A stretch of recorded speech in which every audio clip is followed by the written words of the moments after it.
Good morning or good afternoon, depending on when you're watching this video. First of all, I just want to say that I truly miss each one of my kiddos that I work with that comes to me each and every day. It just has not been quite the same.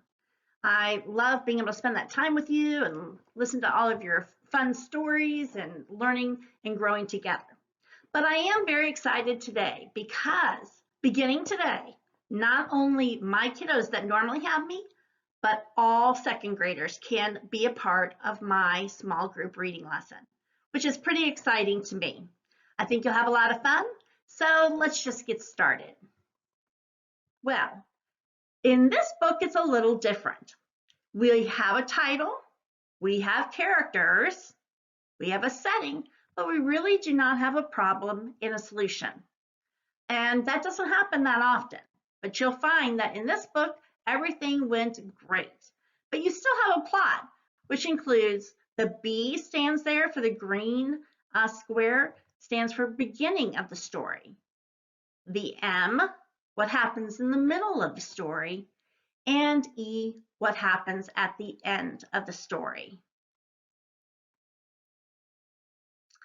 The story that we're going to look at for the next 2 days is called Pen Pals.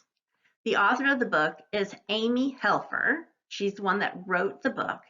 And the illustrations are by Kathleen Kemley. She's the one that did the pictures that help tell the story too. The lesson that we're going to be working on is being able to identify the narrative elements in a story. This story, Pen Pals, is fiction.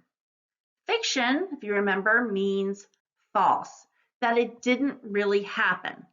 Now, there's realistic fiction, and that means it could have happened, that it's not with fairy tales and other things that would make it unbelievable. So you'll have to decide for yourself whether this is realistic fiction or not. But all narrative stories have parts to them, and we're going to be looking at those parts as we work on this book. The parts of a narrative elements are characters, that's the people or the animals in a story, the setting, when and where the story takes place, the plot, what happens in the story, the problem, which is part of the plot, is what went wrong in the story, and the solution, how did the story end?